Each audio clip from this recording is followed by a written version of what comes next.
Welcome to Adaptation, the book to movie podcast. I'm Nate. And I'm Chris. And today we've got a doozy, another doozy. We are talking about Thomas Harris's, correct? The Correct. Silence of the Lambs and its film adaptation by Jonathan Demme. And real spooky stuff, obviously. I don't know if we really need a content warning up front because it's so famous, but proceed with caution, I suppose. But before we talk about all that messed up stuff, how you doing, Chris? Yeah, I am wonderful. What about you? How are you? I'm doing well. What have you been reading? Yes, I just finished oh gosh, I thought I had it by so I could show you. Nuts. You were there when I purchased it in Omaha. Yeah. This was the second. I told you about the first one. Oh my gosh, that I've forgotten entirely. Holy crap, doesn't matter. That was weeks ago.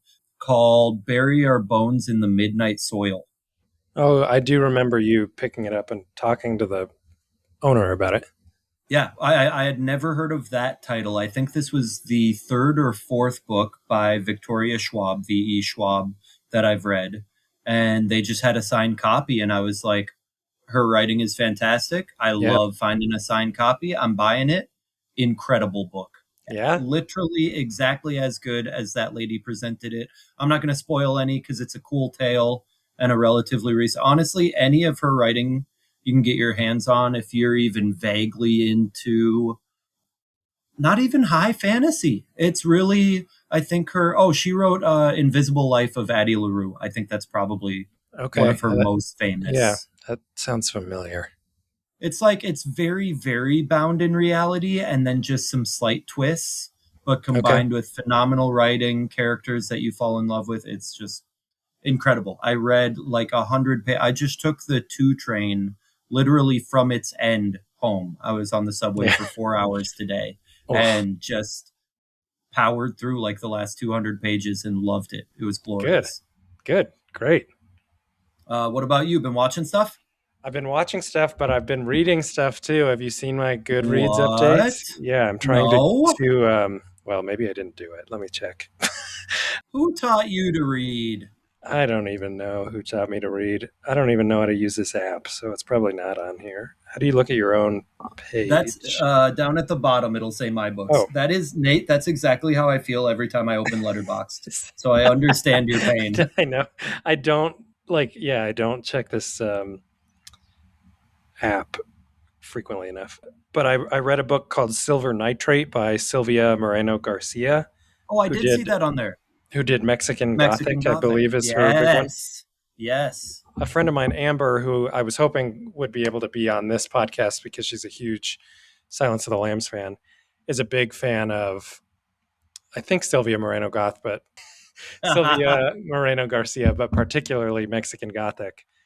She lent me that book because it's about people that work in the film industry. Oh, cool. So kind of cool. And now I'm reading a play by Melvin Van Peebles, bit by bit. That's actually really fun. And I might have to bring it to let you borrow it because it's really goofy and I love it. You be careful. You start reading enough, you're going to collapse the premise of this podcast. I know, but look, if there's a movie version, I will always prefer the movie. Maybe not always, but that's what I'll reach for first. But as far as movies that I've seen, just a couple, because I've been doing a lot of Odyssey rewatches and the Invite rewatches because I love them both so much. I saw a movie called I Want Your Sex. Have you seen ads for this? Olivia Wilde is a dominatrix. What? Lady. Sounds Chris awesome. Immediately Googling. There were a lot of like teenage boy dreams come true on screen in that movie. It was pretty funny, pretty interesting. Charlie XCX was in it? Oh, actually she was a little bit. It's a really small. And Johnny Knoxville? Role. I wondered if that was Johnny Knoxville. Yeah. What is this? It is bizarre. The guy that makes that movie, Greg Araki, is wacky dude. Wow, I can't believe that was actually Johnny Knoxville. That's rocking my world a little bit. Anyway, he's using Jackass 4.5 as a catapult to a new career. Yeah, pretty much. Did you watch that? You said you watched that, right? I watched the latest Jackass movie. Yeah. I watched it last week. It was Oh, did exactly you? as fun as I hoped. Yeah, Yeah. silly and nasty, really gross, but Yeah, super gross. a Very, lot of very gross. a lot of poop stuff in that one. But the other movie I saw was Spider-Man: Brand New Day, and I'm really happy to report that I loved it. Thought it was really, really good. Wow. Yeah, good, really good movie. Are you, I don't know that we've ever discussed that in depth. Are you a Spider-Man franchise guy? Sure. I mean, I think I probably like him more than I don't know any other superhero. I Okay. guess. That was the lukewarmest. Well, like I don't consider I'm not like a Spider-Man truther or anything like that, but I Okay. am like I was excited for this one even though I don't like most of the Marvel movies coming out right Okay. now. Like Spider-Man usually does it for me. I like Tom Holland and of course I love Zendaya, so Of course. not a lot to complain about. But on top of that, I thought the movie was really good and fun. Okay. So, That's yeah. good to know because I've been thinking about since we started the drama and didn't finish it. Blair suggested it's like Zendaya alternative. I don't know why Spider-Man came up, but Oh yeah. yeah, we're Well, thinking about it. yeah, it's a good one. It even got me teared up a few times. Yeah, it's good. Wow. Yeah, Okay. he's like fucked up Spider-Man. It's sad. Oh, I didn't know that. I know Yeah, nothing about it. he's having a really hard time, and it makes me I sad. I don't think I've seen a Spider-Man since Willem Dafoe was the Grinch, not the Grinch, Green guy, Green Goblin. Oh my gosh, it's in the name. Since Willem Dafoe was the Green Goblin. Grinch. Oh my god, that's incredible. That might be your best That's a, pull quote. that's Yeah. that's that's not even a lack of movie literacy. That was just my brain thought big green man. And logically, I mean, I guess I see the visual comparison, but that's about it. Anyway, that's the whole episode. Thanks for that's it. tuning See you next week when we talk about more or nothing. in. Anyway, Would you like to hear about the book, The I Silence would. of the Lambs? I would. Yes, you Yes, would? please. Yeah. Thank you. Great. Okay. I feel like I'm saying this a lot. At a certain point, it's no longer a new direction. It's just the direction I'm going. I'm for anticipation of time it will take for us to discuss the meaty, oh, yucky, dense, say dense and not meaty content. Yeah. I am not going super far into the author himself. Okay. Okay. Great. Yeah. Okay. As you said, Thomas Harris published the book Silence of the Lambs in 1988. I want to know if you hear the same questions that I do about this. Okay.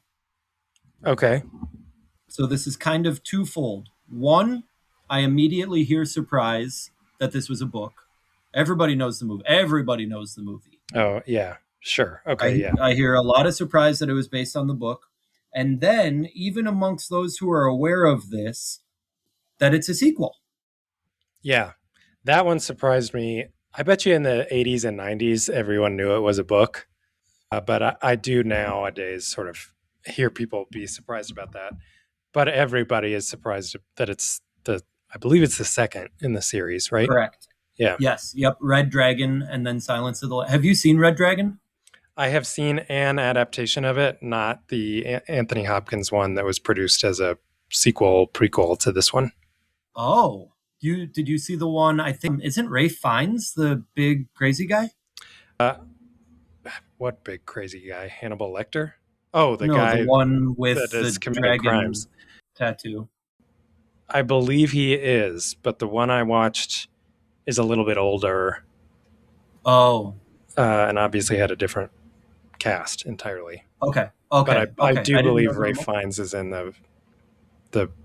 Did Brett Ratner do that one or somebody, some creepo like that? I feel it's abundantly clear that I don't know the answer to that I question. know. I think I'm talking to myself a little bit here. Anyway, go ahead. Yeah, Well, sequel I and want based on to. a book. I wanted this to be my first discussion question, but obviously we're not going to spend a lot of time on Red Dragon, so I could not help putting a question right at the top here. Okay. Why is Silence of the Lambs so much more known than Red Dragon? Why is this sequel exploded and so many people don't even know it's a sequel? My theory, I have not. Have you read Red Dragon? I have not. I've seen it. I've not read it. My theory, based on the movie that I've seen, having read neither of the books, I think that Red Dragon is a little more convoluted and almost plays as a little bit more of a standard procedural in some ways because the cop Okay. has a pre-existing relationship with Hannibal Lecter, right? It's the same Okay. cop that locked him up. And so I think that I don't know, it just felt very bizarre to me. Like following Clarice Starling allows you to learn about Hannibal Lecter alongside her. And so I think it Yes. makes for sort of a better story than getting dropped into what is already part two, sort of, you know, the Chronicle of Hannibal Lecter, I guess. Just a kill. Okay. Okay. Yeah. Okay. I'll buy that. It definitely was. Well, I mean, one may argue virtually all thriller, serial killer movies along this vein are more straightforward. This is quite unique. Yeah. And this was fascinating to hear. I don't know if you've heard this backstory yet. I found there was a little information about sort of what made this so unique. Okay. Okay. So Thomas Harris was a reporter working in Texas, I believe. And he was asked, I think by a magazine, to go down to Monterrey, Mexico, to interview Dykes Askew Simmons. You ever heard of him? Oh, no. I thought you were saying a word you weren't supposed to say. No, I have not Nope, heard of. that's his given first name. Also, that would have been a crazy sentence. That's why it took me by surprise. You can rewind the tape to see me jump out of my Yeah, skin. no, this his words, not mine. No, an individual named that was his first name, Yeah. Dykes Askew Simmons. The book copy that I got had a 25th anniversary introduction by Harris talking about this happening, and so he Okay. goes down there, and it's actually very mirrored in a lot of ways. Like this is a book about a serial killer, right? Yeah. Buffalo Bill. Hmm. And it's also entirely not a book about that serial killer, Right. right? And like therein lies the brilliance. Yeah. So he talks about this interview, and intentionally or not, I mean, this was a very straightforward sort of author's note anniversary introduction. So I want to say it almost wasn't deliberate, but it's basically the exact same situation. He's hired to go down there and interview this guy, and he describes it very well. It's very off-putting. The guy like wears sunglasses for the entire interview, Ugh. and he's leaving, and he's talking to like the prison doctor, and the doctor's kind of dissecting this interaction they had, and tells him, oh, make sure you don't wear sunglasses because he'll be able to see his reflection, and he really doesn't like how he looks. He had like a facial disfigurement, I think. And he's Okay. Harris now is walking away from this discussion with the doctor, really intrigued and weirded out. Two feelings you feel often throughout this book he wrote. Always. Yeah. And one of the guards goes, hey, you were talking to that guy. He refers to him in this retelling as Dr. Salazar, and he specifies later that the guy was released and went back to some remote village, like to go serve the poor for free or something. So he deliberately changed his name to leave him alone. But the Okay. guard was like, oh, yeah, that's just another inmate. That guy's insane. Oh. And so you see the puzzle pieces, Yeah. Yeah. right?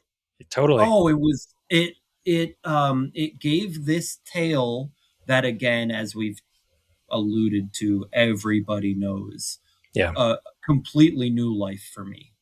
Yeah. And so That's both, wacky.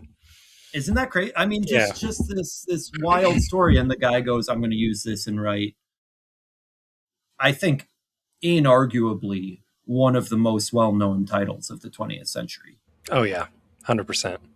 Everybody knows what this was. Yeah. Obviously, I'm sure you're going to talk about Anthony Hopkins' brilliance and everything like that, but like everyone knows this. And part of it is that writing was so unique, so a story about a person, but not about a person, but also not not about that, but I mean, we learn as much about Starling as I just incredible. Yeah, good. On that note, how much do we need to go into the plot? I feel like we can kind of we all know what happens in this story. Yeah, I would say that I believe she's an FBI trainee, Correct. consults with Hannibal Lecter because he is imprisoned and basically the only person smart enough to help her track down the serial killer called Buffalo Bill.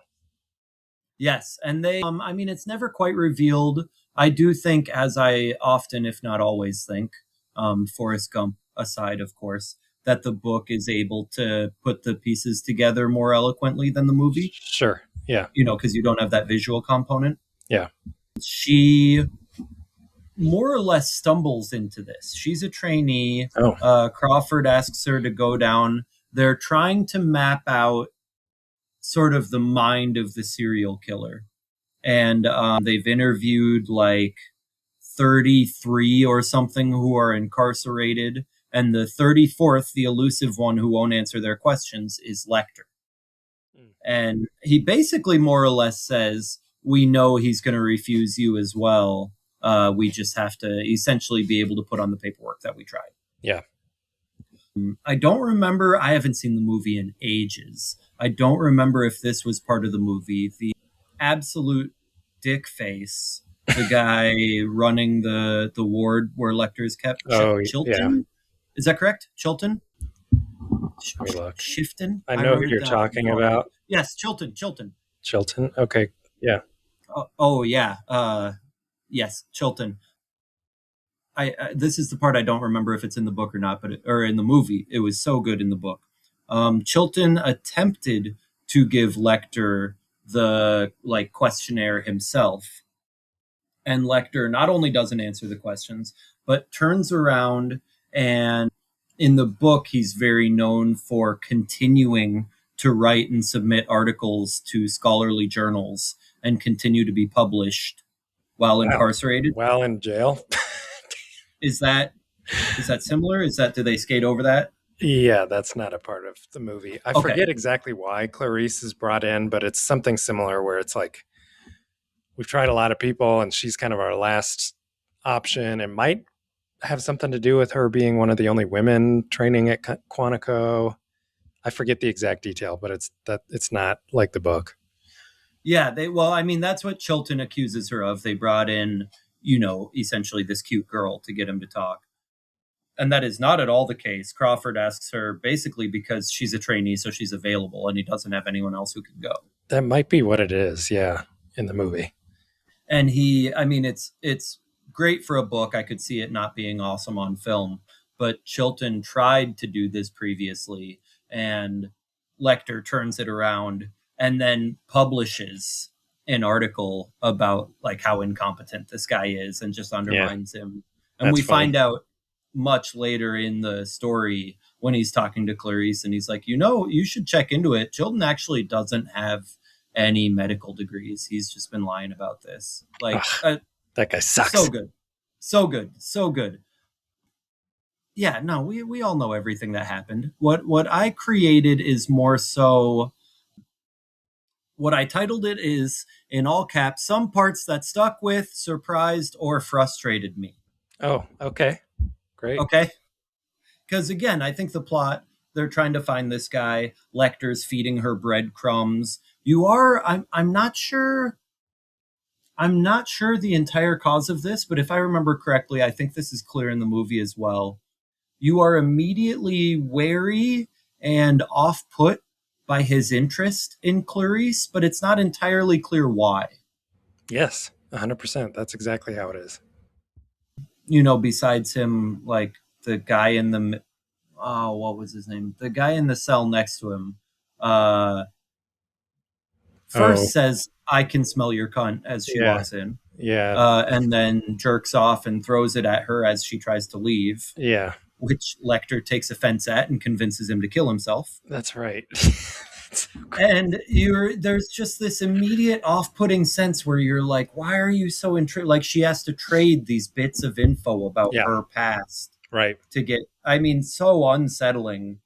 And that's not even the weird dude wearing people's skin as clothes. No, Like, just brilliant. I know. And so many of these things, I think what I kept thinking about that was remarkable was so many of these literary devices, just the way this plot is put together, it could become so corny, so derivative so quickly. And it doesn't, Right. right? Right.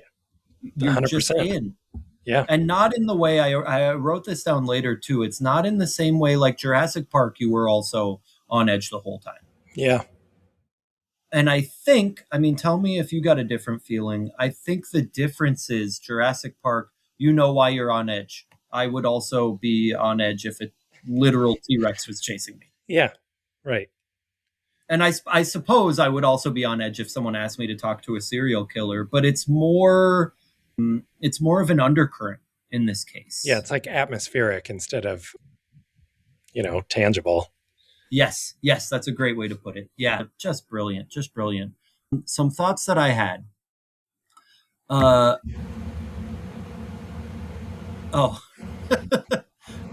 so she goes in. The orderly is there, who's like super chill throughout the whole thing. I don't know if this is the same in the movie. When she goes the first time, the orderly is sitting there reading Sense and Sensibility. Oh, if that's in the movie, I didn't catch it. That's Okay, crazy. But which I will we're going to say discuss later. that character always, yeah, we are going to talk about that one later this year. That character, he's got one or two lines where he's basically telling her to watch your sex or whatever. He's so happy and like jovial. I'm always like, what is going on with this guy? Oh, Not like he's likes being around creepy people. He's just like very warm and cuddly for someone in his job. I notice that every time I watch the movie. he's certainly like the character you're most on board with. I mean, obviously no problems with Crawford or Starling, but Right. yeah, such a cool, That is very funny. side character. Yeah. Obviously, every part about Buffalo Bill is wild and disturbing, Yeah. but for some reason, even in book form, Lecter's description, just so nonchalant, he wants a vest with tits on it, was very jarring. Yeah. To see, I have no that's idea odd. if he says that in the movie. Yeah, it's, I and don't you know it's coming, and you Yeah. know it's true, and it's still jarring. I know. I don't believe they say that. But so much of what Hannibal Lecter says about Buffalo Bill is so unsettling that it's I think your body almost kind of shuts out some of the detail Yes. because it doesn't want to hear it. Yes. Well, it's this unsettling is the only word I can come up with also. This absolutely unsettling mix of, I want to say, admiration. For who? Certainly from Lecter for Buffalo Bill. Oh, yes. Yeah. Certainly this like kudos lauding what he's doing. Mm-hmm. Like a little bit of a neutral third party observer just eating their popcorn and watching everything burn. I mean, a poignant, a well written, well executed, and absolutely horrific mix. Yeah. The system itself, incredibly frustrating to me, and I don't recall feeling this way from the movie, but the book, it's just right in your face and so annoying. The system? From like Chilton trying to stop her from coming in, really having to circumnavigate stuff, just everything Starling and Crawford have to do when their entire goal is to stop a serial killer. Yeah. And they're just getting stopped at one turn after weird. another. Yeah, that's not how the movie is at all. Okay, I was curious. I don't remember it from the movie. Yeah, in the book, it's right in your face. I mean, Chilton running this ward he feels like slighted by Lecter, undermined that they sent in this trainee, not even a full agent, rebuffed because, of course, he tries to hit on her. Yeah. He's just like the face of toxic masculinity before we had that word in the zeitgeist. Yeah. And like messes everything. He's literally just scheming for power, which results in a serial killer being let loose. Right. Yeah, Just a Chilton's he's not huge in the movie at all. okay. Okay. So a lot of that is not present. But he is a Okay.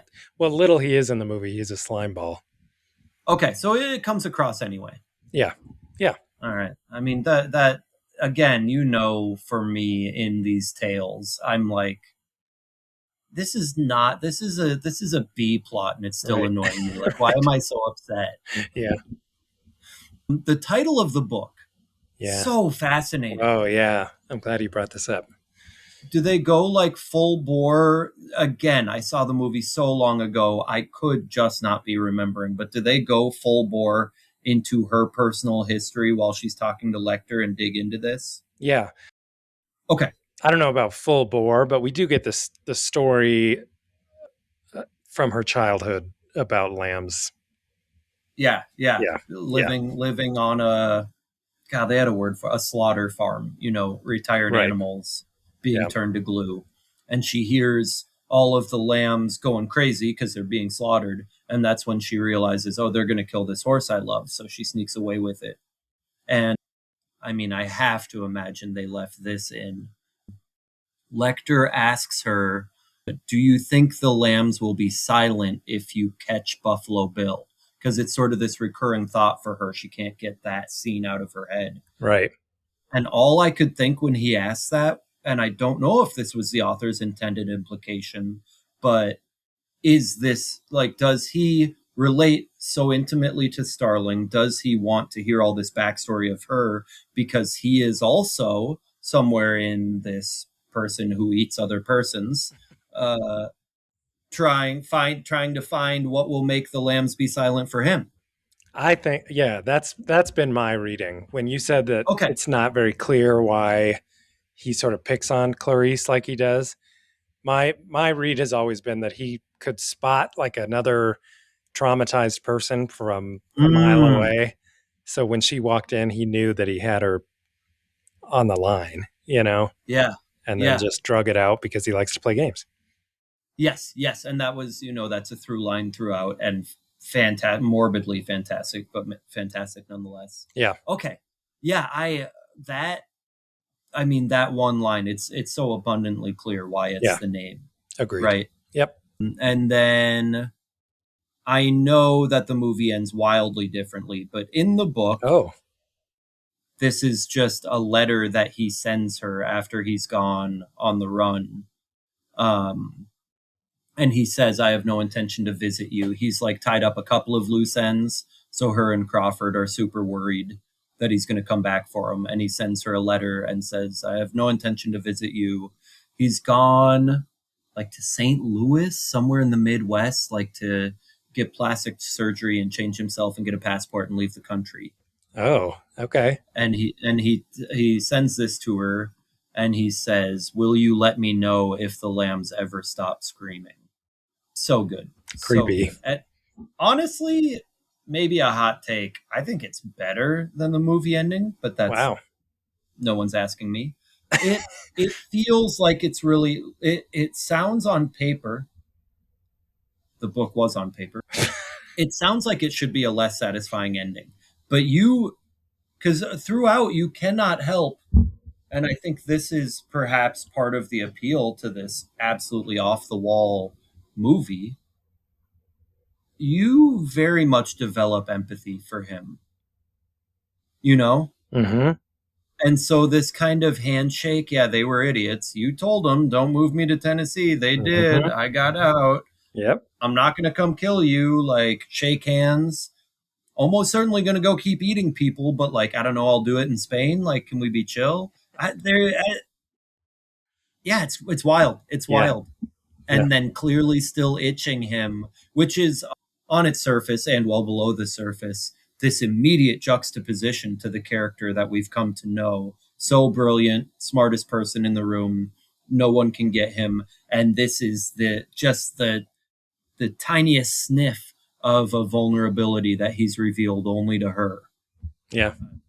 Fantastic. Absolutely fantastic. It is narratively, it is really smart. Yes, yes, yes. This one is really more just a question for you. I don't remember at all how much the details with Crawford and his wife are in the movie. Does that play a central role? No, I don't know Okay. anything about that lady. Okay. Okay. Throughout the book, his wife is dying. She essentially is in hospice, but at their home, and so that's this. They're very much this added sense of strain and stress on him, trying to be like the field handler for this trainee that he sent out and shouldn't have. Yeah. It just cranks up the drama for Yeah, the clever. book. Yeah. I could see why they would omit it from the movie. So that's not in the movie at all. Yeah, no, I don't think he even Okay. mentions it. A wife. Okay. Interesting. James Gum. I know. Okay, that's all I wrote. What? Yeah, silly name. Oh, the hospital left the S off James. Yeah. And now he kills people and wears their skin. Well, we all have bad days. Yeah, I'm going to argue I might too if my name was James Gum. Gumb with a B. That was upsetting. I know. I had to, I hated watch that. with subtitles. Right? Uh-huh. So I had to pause it and go and look on the book's Wikipedia page to make sure that it was actually spelled that way, because I was like, that is stupid. So dumb. So dumb. As I often say, maybe I'm just too dense, but that part I did not understand. Yeah. What this added to the plot besides you being like, wow, that guy sucks. Like Right. before he kills people. I don't know. Just wild. Okay. My last one here. It's very, very subtle. This is perhaps the silliest one that I could point out, or maybe the most profound. We'll see how it comes out. Okay. So Chilton is just trying to gain like political leverage to climb, I don't know, the corporate ladder. I don't know how that works. Yes. Yeah. He overhears Starling trying to offer Lecter a deal for information to get him out. Reveals to Lecter that she has no authority, has no deal, offers him a different deal, busts him out, gets him to this cell in Tennessee where they do not have the correct security procedures. And they give him like good food.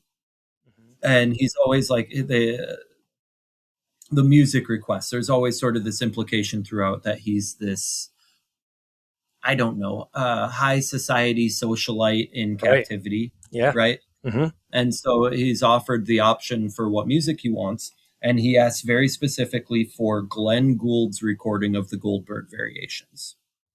Okay. This is extraordinarily upsetting because I love that album and I listen to it probably once a month. So you're a little embarrassed about sharing something with Hannibal Lecter? With Hannibal Lecter? Yes, in fact, I am incredibly embarrassed. It means that you've got great taste, is what it means. Okay, cool. So I would also like human liver and Chianti. Okay. What's the line? Not literal taste. You said it. I did say it. I did. But I think, and maybe I'm reading way too far into it, but here's my analysis of why Harris chose that exact recording. Okay. Or along these lines. So I'm going to argue it was deliberate, maybe not. I think it's supposed to be this glimpse into his mind. So in case you're unfamiliar, which given your first reaction, I believe you may be. Yes. Okay, Glenn Gould, absolute piano master. And he was known, you need to look up one of these pictures. He was known for sitting at these comically tiny piano benches when he's playing. And almost like trying to become a part of the instrument. And these extraordinarily complex, famous for having all of these Bach fugues. Do you know what a fugue is? I think I learned it a long time ago, but I need a reminder. So, I would not expect you to. A part will play, and then that part will keep going, and the original melody, the motif, will be repeated in another voice. And Bach wrote these insanely complex 4-part fugues, and Gould famously had all of these things memorized, never any sheet music there, including the Goldberg Variations. And he's sitting there on this hilariously tiny bench right in the keyboard, in the piano. Yeah. And these recordings were famous because he was so into the music. He'd be playing, and you can hear him moaning along Oh, on the recording. And like literally anyone else, the producer would be like, yo, dude, we're taking another crack at that. Stop right, moaning. right. I think he physically could not. And he was so brilliant. These were published with it in. He'll be playing, and you can hear him. Da, da, da, da, da, da, and he's going, Oh, because that's how wrapped in it he is. yeah.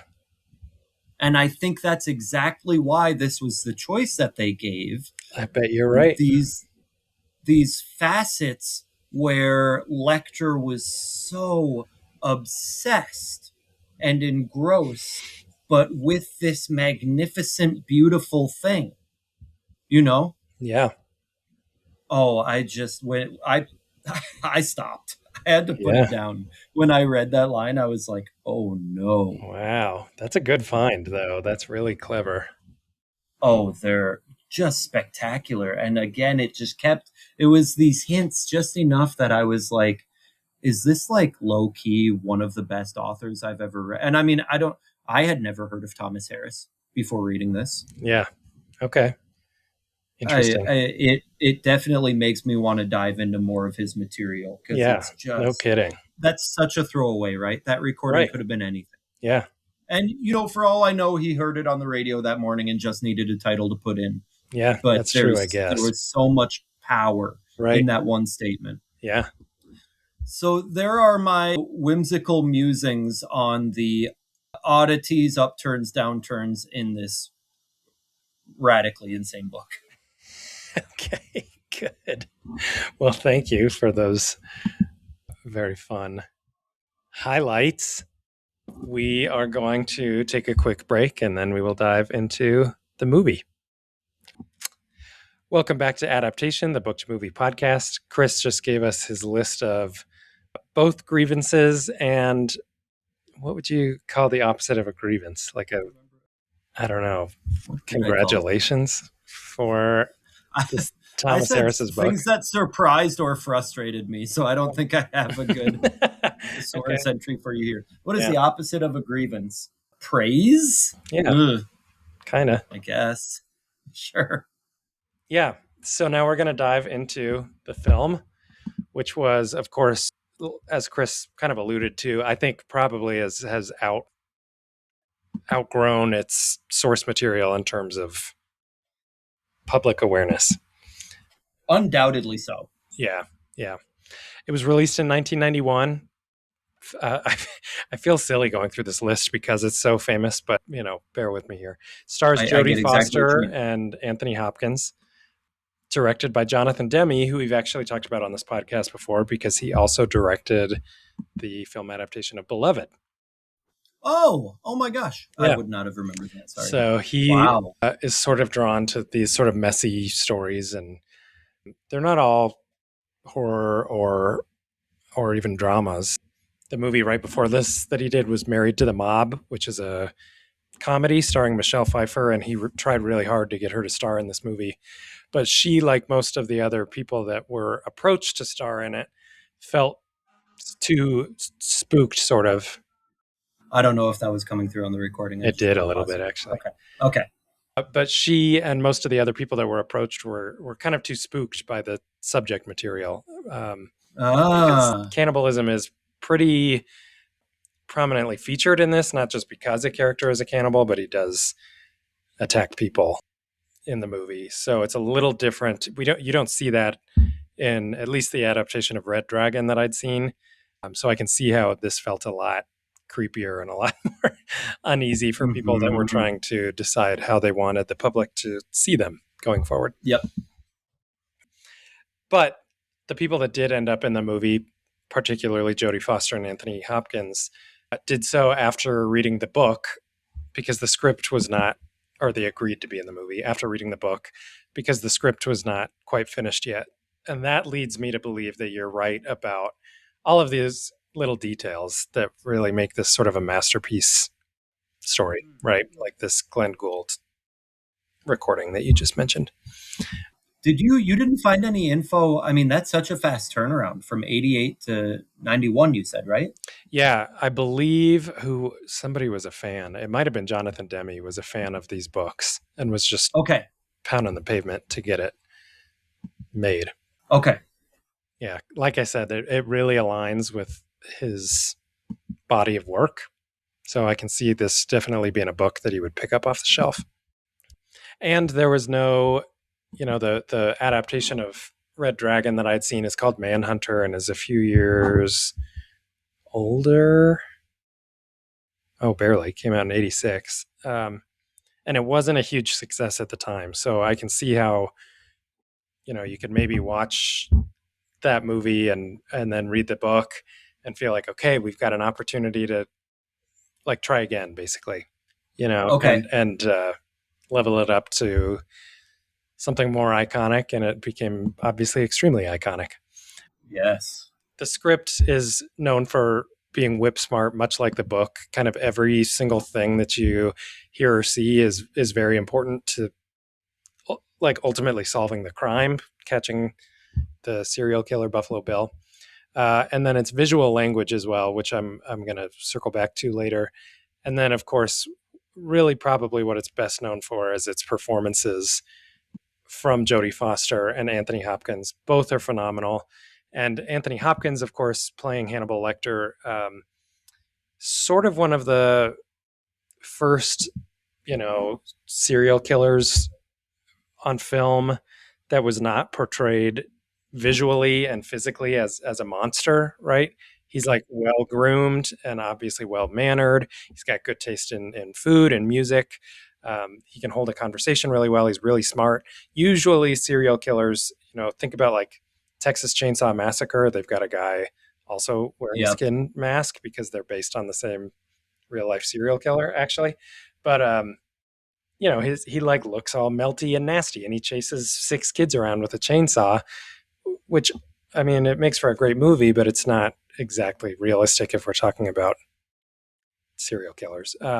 So a lot of people were obviously really put off and spooked, but kind of just shaken to their core by the fact that this movie made it look like your neighbor could be Hannibal Lecter, you know? They are among And us. then, yeah. And then on top of that, Anthony Hopkins was already a pretty prestigious actor at that point, too. And most serial killers and villains, famously, One Flew Over the Cuckoo's Nest, the woman they got to play the nurse was like their 15th choice because nobody wanted to be seen doing such Uh, horrible things on screen. yep. It was not popular at this time to play the villain, and that's sort of switched in movies now. So very interesting to see that this is sort of where some of that started. I mean, those two are absolutely incredible. Oh yeah, and actually, Jodie Foster, I believe, had just won an Oscar before taking this role, and then took it and won her second Oscar, which Jeez. doesn't happen a ton that somebody gets back to back or close to back to back awards. So I think that really speaks to how much it resonated, these performances specifically, how much they've elevated the material. I would watch a whole movie that's just the two of them talking. Well, there is a lot of that in this one. You could rewatch the Yeah, Lambs. fair.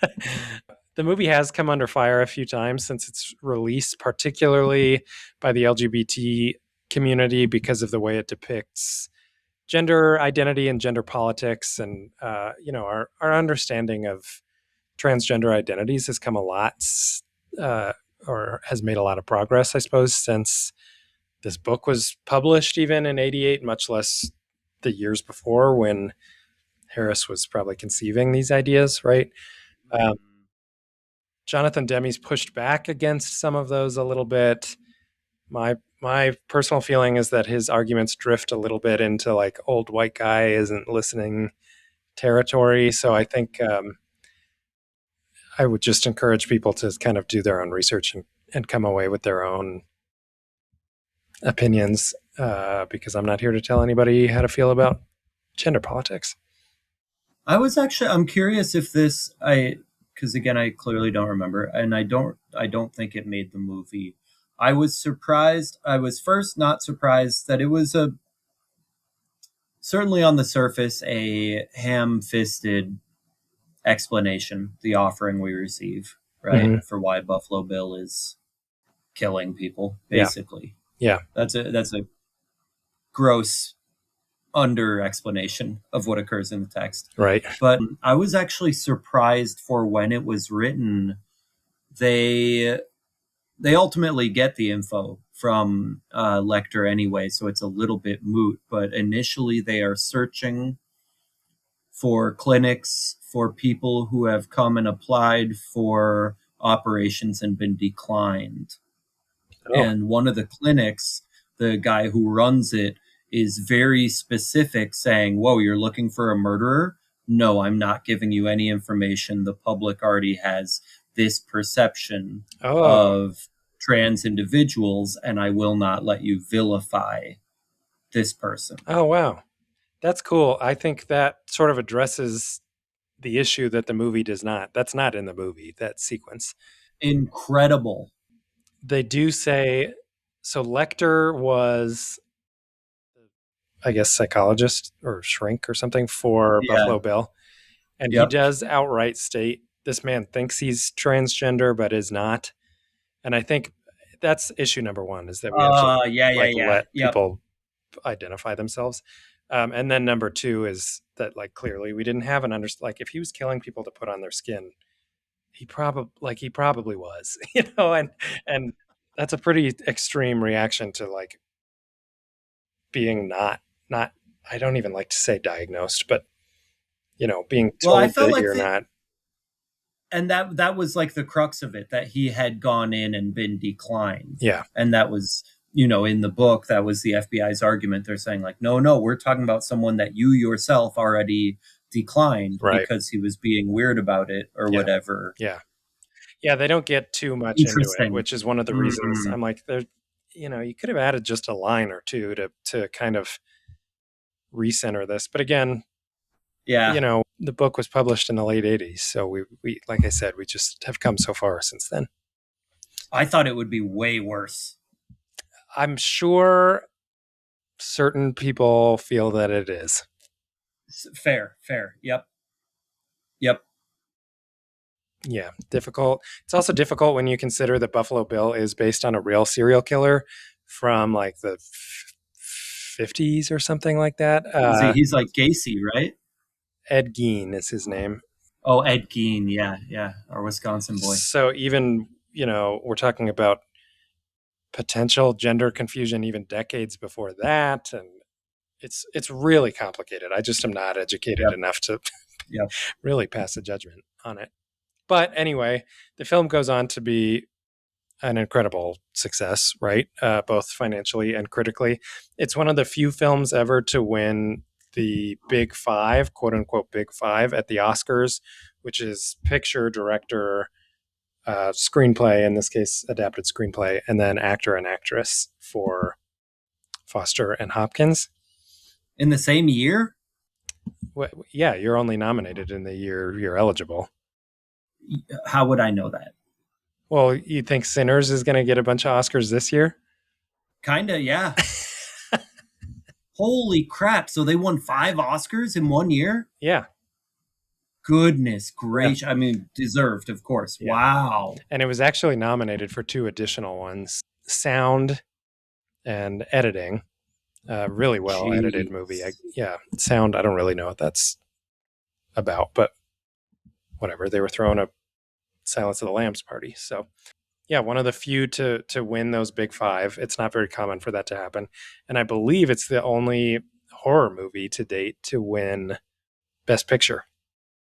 I saw that as well. We thought we would have a repeat maybe with Sinners actually, but didn't quite pull it off. But obviously this is just existed in the public consciousness. It's like part of our American DNA at this point, probably beyond American, really. So reading some of the sort of criticisms when people revisit it was really interesting. And there's been a lot of talk about how the movie almost doesn't feel as scary anymore because we've been so desensitized to images like that. There was maybe about 10 years or so ago, there was this huge true crime craze, right, where people were just becoming obsessed with any kind of true crime, but especially serial killers, and sort of their personas and methods and stuff started to become very public knowledge. And I've got friends that are really interested in this, and there are psychological reasons for like why it's interesting to some people and not so much to others. I don't know them because I don't like serial killers, so I don't care to know. But You heard it here first, folks. Nate yeah, Day doesn't like serial yeah, I killers. know. Talk about hot take. Well, we kind of dipped into that pool a little bit with Agatha Christie. Yeah, Like, those are a lot humans love cozier hearing though. about folks getting offed. Yeah, they do. And this movie is actually seen as sort of a turning point in public interest in crime. Okay. And I have to imagine that's because you have both the grotesque villain that is Buffalo Bill doing terrible, terrible things, getting caught, right? He ends up like the good guys win, Yep. sort of Yep. mostly in this movie. Yep. And it's also such a well put together crime, like finding the they're The not called moths. butterflies. Yeah, the moths. Thank you. Yep. The death's head moth. Yeah, is such a wild clue, but it's so good, So good. and Oh, and like I said, it's well edited, it's well paced. You solve the crime as Clarice yes. does, so it's I can totally see how this was the one that like hooked people and has kind of gone on to change how we perceive violence and crime, and because you know this movie is shocking and disturbing, but I think when there's also like dramatic reenactments of Ed Gein's crimes on Netflix every other week, I'm like, Right. it doesn't seem that crazy, but you have to kind of put yourself in the mindset of 1991. I mean, how many times have you heard somebody say to you or to someone else, "Hello, Clarice"? Mm-hmm. Like It's it in dug there. its claws in. Yeah, it did. Yeah. I was hoping that my friend Amber would be here for this one. Like I said, she's a big fan, and our crew does PowerPoint nights every once in a while, a couple, maybe 2 times a year, where we all make PowerPoints, and they're usually kind of silly, and we present them to each other. And hers was full of, I should have had her send it to me, like an explanation about why it's a comfort movie for some people, and it has to do with those sort of emotional highs and lows, and the ultimate victory of the I guess the FBI winning, catching Buffalo Bill. Yeah, it would have been a lot of fun to hear what she had to say. But Yeah, yeah. that's pretty much all I've got for the movie. Do you want to dive into? Do you have any more discussion questions? Well, you start because I did throw you one right at the top of the set Okay. there, eh? Okay, sure. Yeah, that's right. I'm trying to decide what order to do these in. Okay, let me just do this. One of my favorite things about this movie is how much visual language there is in the movie. Things like Jonathan Demme is really known for these close-ups that really let you see every muscle in the face of his actors. And when Chilton is trying to sort of debrief Clarice right before she visits Hannibal Lecter for the first time, I don't know if it's an alarm that goes off or maybe it's just a light signaling that some doors are opening, but it's a red light that goes off and like bathes both of their faces in this red light, so you just immediately understand that like whatever is going to go down is going to be bad because red is bad, Mm-hmm. right?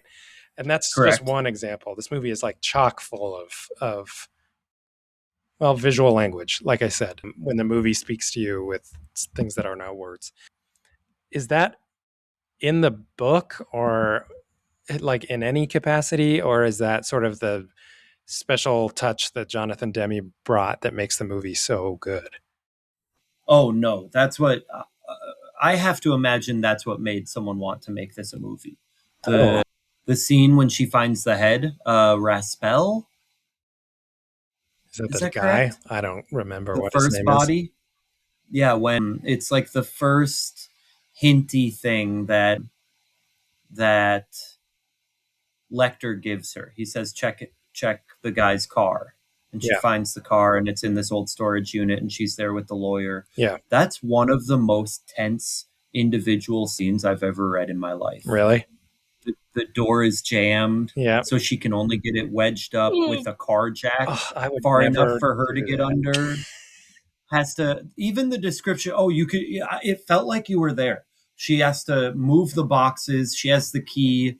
Oh, but this door doesn't have a lock. It's only on the front door. Yeah. So now she has to move all the boxes behind her. And the whole time you're going, a fucking cannibal told you to come look at this. Right. What's going to be in this car? Finally wiggles her way into the front seat, thinks she sees a body. Oh, Yeah. no, it's just a mannequin. Until But what's on its shoulders? Yeah.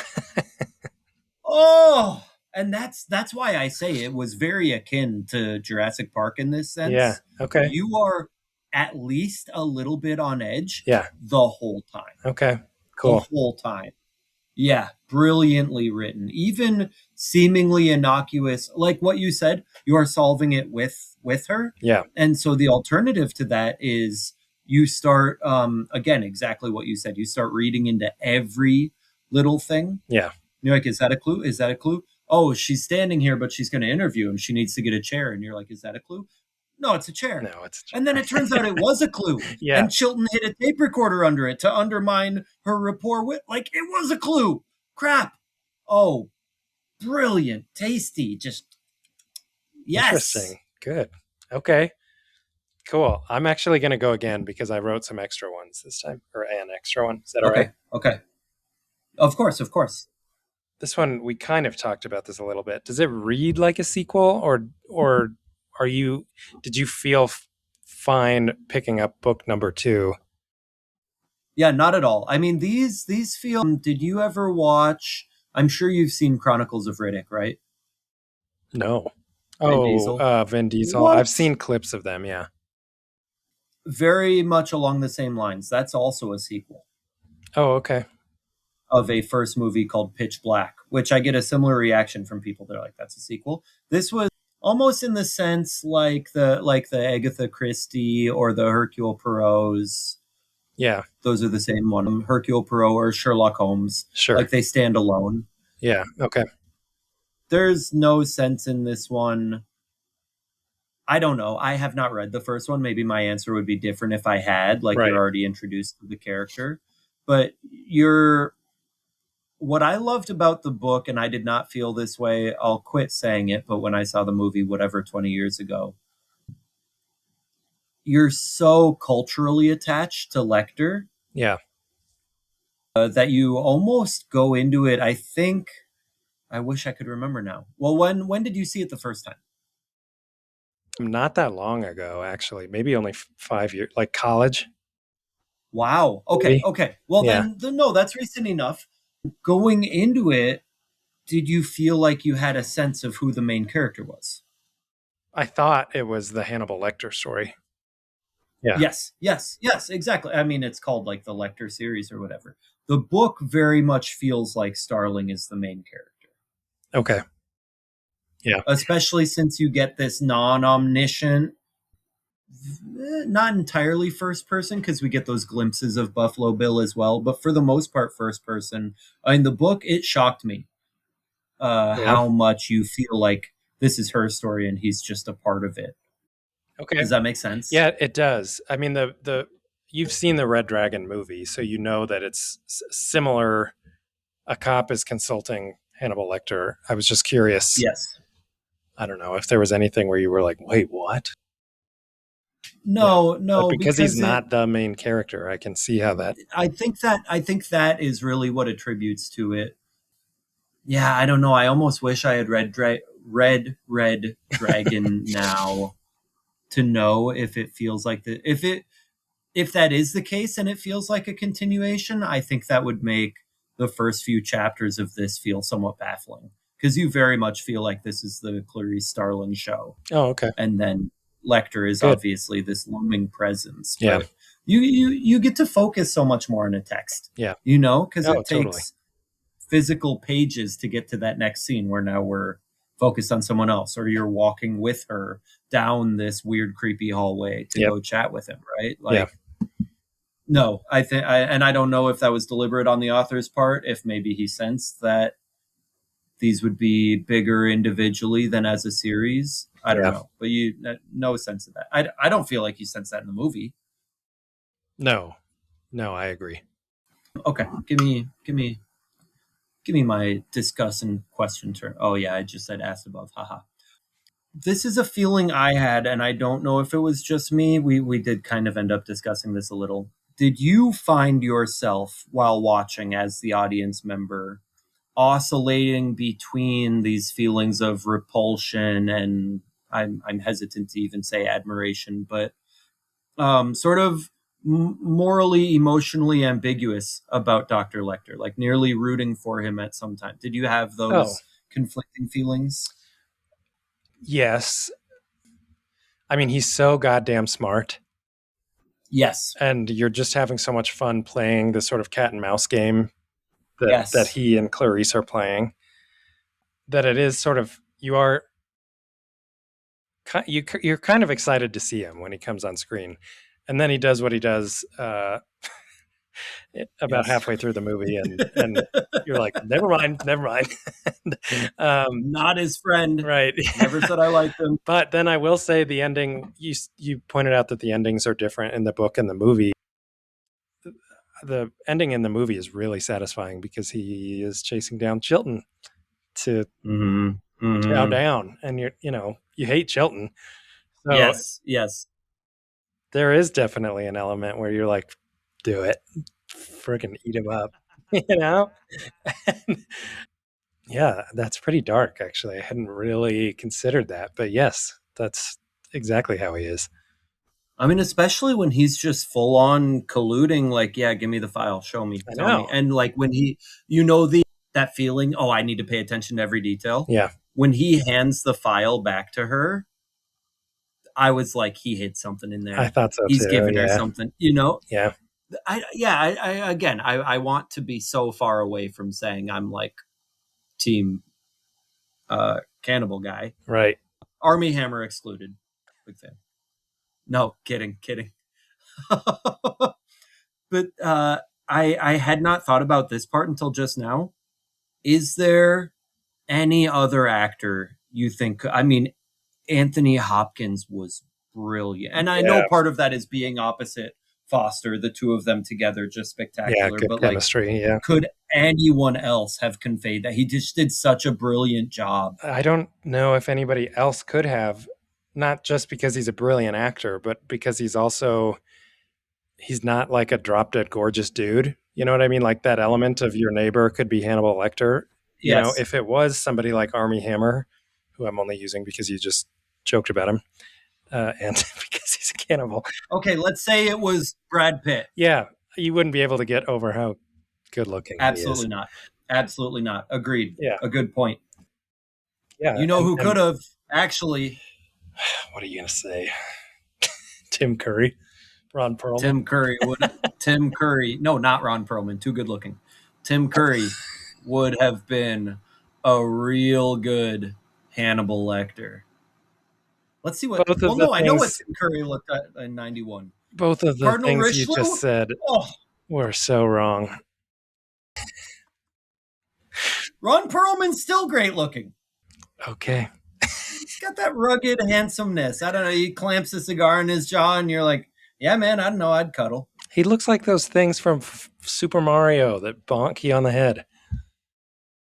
Which I'm also attracted to. So, Oh, there you joke's go. on you. Yeah, I Uno guess. reverse card. Joke's on me. How is the night vision sequence written in the book? Is it in there or is that an Oh, addition to the movie? so good. I think it's better in the book. Oh, okay. Why? So good. She comes down there. And I think this part, if I recall correctly, I mean, you've got the alarm bells going right away. No, don't go into the house. Right. You're alone. Wait for backup, like the classic, whatever. Yeah. But then makes it as far down as getting to the well, seeing Senator's daughter. I don't remember her name. Oh, yeah.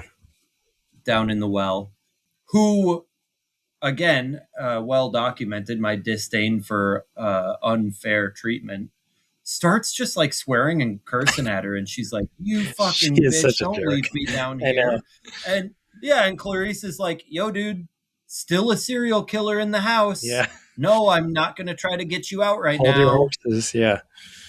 And then she's looking for him and she finds this bathroom and then he kills the lights and she oh so good, so tense. I mean, I had seen the movie, Yeah. I know how this ends, Yeah. and I'm still like, what if he what if oh but what if it somehow magically ends different now? Yeah. Incredible. That's good Incredible. writing.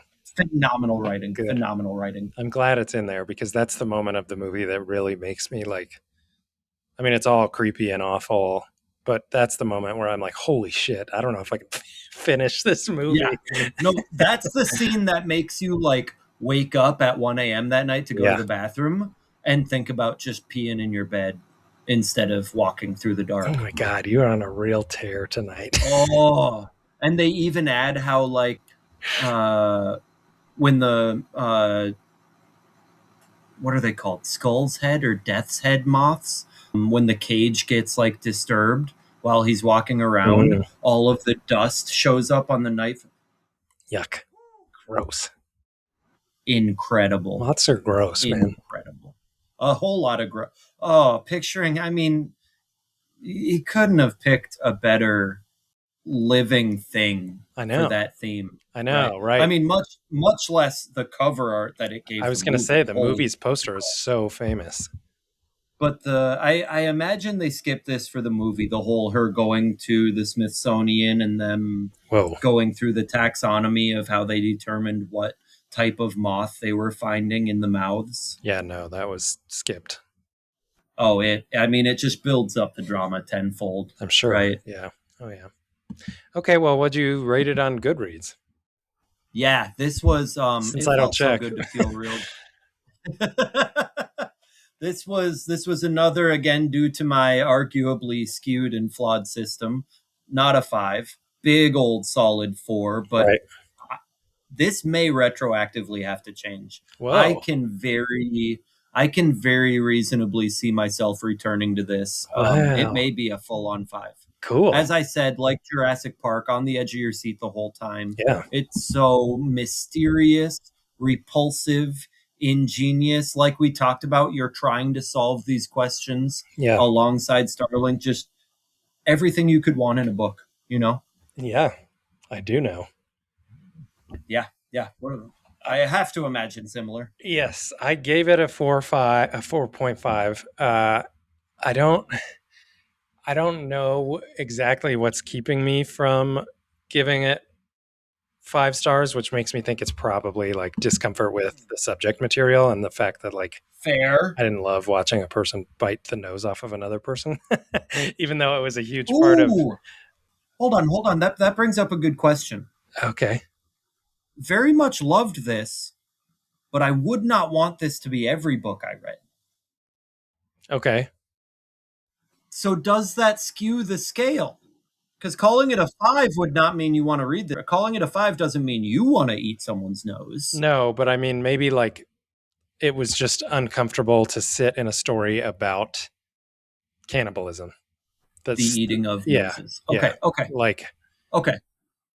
It's like, like giving it 5 stars almost feels dirty because it's such a fucking nasty story. You know what I mean? To be fair, it's absolutely not a story about eating noses. No, I know. And that's the brilliance of it is that it's so uneasy to even like think and talk and relive that I'm like, I can't call it perfect, even though it kind of technically is. Hobby. That is just the hobby of arguably the third most important character. Right. You could argue Buffalo Bill is a more important character than Hannibal Lecter. There's no story without Buffalo Bill. Which is wild because you also kind of don't care about Buffalo Bill. You're like, no, go back to them talking. Right. Oh, but such good writing. Yeah. Okay, sorry. So 4.5. Yeah. I mean, it's phenomenal. I don't know what I could say about it that hasn't been said, except that I think I just can't give it a full 5 because the subject matter makes me so uncomfortable, which is kind of a good thing. Like it's a 4. It's like a black mark on the ledger, but it's a black mark that should be there. You know what I mean? Yes. Yes. So Yep. I don't know, kind of weird, kind of fun, I thought. And as far as recommendations, I said true crime fans will love this a lot. Obviously, Of it's course. very much in the DNA of this story, like we talked about, but it's also pretty procedural and believable. All of the story beats, the pacing is fantastic, so it feels like a real crime being solved in the real world. So if you're a fan of movies like Psycho and Seven, Copycat, Oh my anything gosh, about Seven. serial killers, this would be the one for you. But also, if you just need like a spooky, horror Halloween something, this is a good one.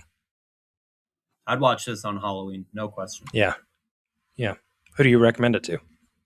Yeah, this actually feels like probably one of the widest spreads that I've had yet. Yeah. I think Similar. because exactly what you said, of course there are the very graphic, very gory aspects that we've discussed previously kind of take on their own tinge in text.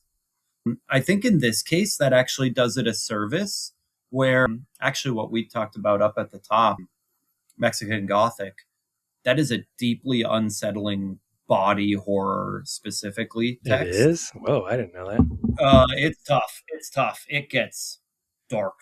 Wow. As we talk about some guy eating a nose. There's an aspect of Silence of the Lambs where I think that cultural identification does it a service, where if you would normally be more squeamish than this would jive with, you can kind of skirt it. Yeah, I agree. Because again, the book feels very much like Clarice is the story. Yeah.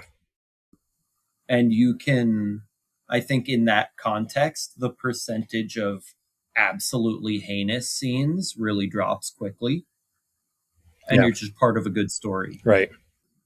So in that sense, I said it was maybe a little less haunting than the movie definitely is. Okay. I would say I would recommend it to most readers. If you even vaguely enjoy thrillers, cop drama-esque, it's not the drama side of it, but as you said, very procedural, very realistic. Even if you're just interested in like what makes up the zeitgeist and the canon of like 20th century culture, I think this is a text that you want to get to. Totally. I totally agree. I think it's had just undeniable influence on at least entertainment culture here in America. Yes. And well deserved. Yeah, it's good stuff. Great stuff. I'm glad that we got a good banger in. Yes. Oh, this felt good. Yeah. Yeah. Thank you all for joining us. Up next, we have one that I think is going to be pretty special for Chris. Do you remember what we're doing next? No, I have no idea what we're doing next. We're going to do Under the Tuscan Sun. By join us next week to finally see me cry. By Frances Mays, film adaptation directed by Audrey Wells. And I'll have a fun story to share, or maybe I'll let you share it. It's kind of your story. So I think you get to share it. Okay. I think you get to. I want to hear the Nate POV on that one. Good, because I know mine. Yeah, that's true. Maybe mine is the easier pill to swallow. So anyway, thank you for joining us. We look forward to our next conversation. Please stay away from moths and slaughterhouses and cannibals. Do you have anything to add, Chris? No, do those things. Okay. Thanks, everybody. Bye.